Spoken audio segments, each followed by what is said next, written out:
A'udzu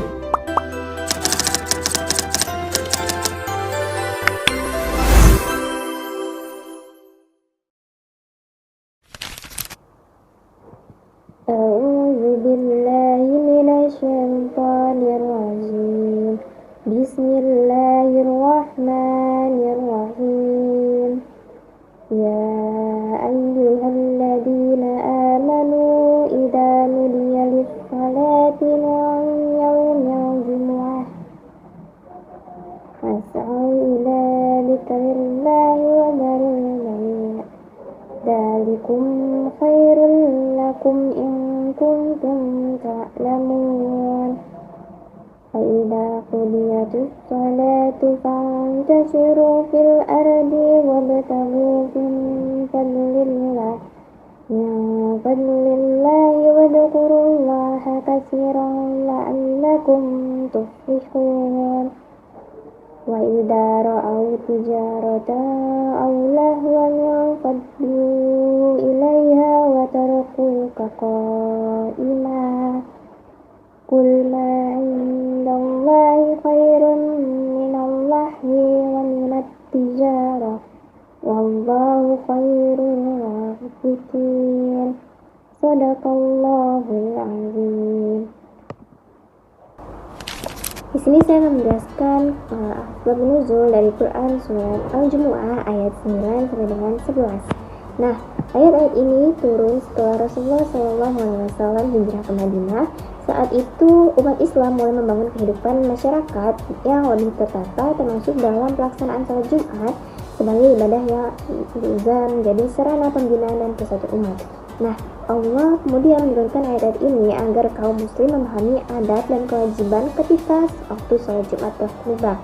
Nah, pada ayat 9 ini Allah memerintahkan orang-orang beriman itu agar segera memenuhi panggilan sholat Jumat ketika azan dikumandangkan dan meninggalkan aktivitas jual beli untuk sementara. Nah, perintah ini menunjukkan bahwa ibadah itu harus lebih diutamakan daripada urusan dunia. Nah, kemudian pada ayat 10 Allah menjelaskan bahwa setelah sholat Jumat selesai, umat Islam dipersilakan kembali bekerja dan mencari rezeki. Nah, ini menunjukkan bahwa Islam itu mengajarkan keseimbangan antara beribadah kepada Allah dan berusaha memenuhi kebutuhan hidup. Nah, kemudian selanjutnya itu adalah ayat 11 yang mana turun karena sesuatu peristiwa ketika Rasulullah SAW sedang menyampaikan khutbah Jumat. Nah, tiba-tiba datang rombongan kafilah dagang dari Syam. Nah, sebagian jamaah meninggalkan khutbah untuk menyambut perdagangan tersebut, sehingga hanya sedikit yang sahabat yang tetap bersama Rasulullah SAW. Nah, melalui ayat ini Allah menegur mereka dan mengingatkan bahwa pahala dan keberkahan di sisi Allah itu jauh lebih baik daripada keuntungan perdagangan atau hiburan dunia. Nah, jadi teman-teman, dari asbabun nuzul ini kita belajar bahwa Islam mengajarkan kita untuk mampu menentukan prioritas. Ketika panggilan ibadah telah datang, kewajiban kepada Allah itu harus didahulukan. Setelah itu, barulah kita kembali bekerja dan mencari rezeki dengan penuh semangat. Nah, pada bagian ini kita akan membahas mengenai penafsiran Al-Quran surah Al-Jumu'ah ayat 9 sampai dengan 11. Nah, teman-teman, ayat-ayat ini itu mengajarkan bagaimana seorang muslim itu harus menyeimbangkan antara ibadah dan urusan dunia.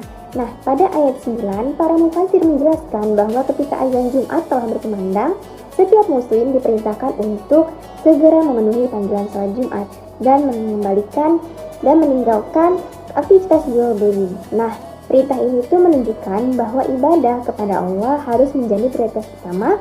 Islam tidak melarang bekerja atau berdagang, tetapi mengajarkan agar kita mampu mendahulukan kewajiban Allah Subhanahu wa Ta'ala. Nah, kemudian pada ayat 10 itu Allah mempersilahkan umat Islam kembali beraktivitas setelah sholat Jumat selesai. Di mana para ulama menjelaskan bahwa Islam adalah agama yang seimbang. Setelah melaksanakan ibadah itu kita dianjurkan untuk bekerja, mencari rezeki yang halal dan tetap mengingat Allah dalam setiap aktivitas. Nah, dengan begitu kehidupan dunia dan akhirat itu dapat berjalan dengan selaras. Nah, selanjutnya pada ayat 11 Allah menegur sebagian sahabat yang meninggalkan khutbah Jumat karena tertarik pada rombongan dagang yang datang ke Madinah. Nah, para mufasir itu menjelaskan bahwa ayat ini mengingatkan kita agar tidak mudah terlena oleh urusan dunia hingga melalaikan ibadah. Nah, apa yang ada di sisi Allah jauh lebih baik, lebih kekal daripada keuntungan dunia yang sifatnya sementara. Nah, jadi teman-teman, inti dari penafsiran Quran surah Al-Jumu'ah ayat 9 sampai dengan 11 tadi adalah bahwa seorang muslim itu harus mampu mendahulukan ibadah, bekerja dengan cara yang halal, serta tidak membiarkan kesibukan dunia membuatnya lalai mengingat Allah. Nah, dengan menerapkan ajaran ini, kita dapat menjalani kehidupan yang seimbang antara urusan dunia maupun di akhirat. Nah, kemudian pada bagian ini kita akan membahas mengenai nilai-nilai pendidikan yang terkandung dalam Quran surah Al-Jumu'ah ayat 9 sampai dengan 11. Nah, teman-teman, ayat-ayat ini mengajarkan bahwa Islam tidak hanya mengatur ibadah, tetapi juga membentuk karakter seorang muslim dalam kehidupan sehari-hari. Nah, nilai pendidikan yang pertama itu adalah mendahulukan ibadah, yang mana ketika azan Jumat telah berkumandang, kita diperintahkan untuk meninggalkan aktivitas dunia dan segera memenuhi panggilan Allah. Nah, hal ini itu mengajarkan bahwa kewajiban Allah harus menjadi prioritas utama. Nah, kemudian nilai yang kedua yaitu adalah disiplin dan menghargai waktu, yang mana seorang muslim itu harus mampu mengatur waktunya dengan baik agar tidak lalai dalam menjalankan ibadah maupun tanggung jawab lainnya. Nah, kemudian itu selanjutnya ada etos kerja dan keseimbangan hidup, yang mana setelah sholat Jumat selesai, Allah memerintahkan kita itu untuk kembali bekerja dan mencari rezeki yang halal, yang mana itu menunjukkan bahwa Islam mengajarkan keseimbangan antara beribadah dan berusaha. Nah, nilai berikutnya itu adalah pengendalian diri, mana ayat 11 ini mengingatkan agar tidak mudah tergoda oleh keuntungan dunia sehingga melupakan kewajiban kepada Allah. Nah, seorang muslim itu harus mampu mengendalikan keinginan dan tetap istiqomah dalam ketaatan.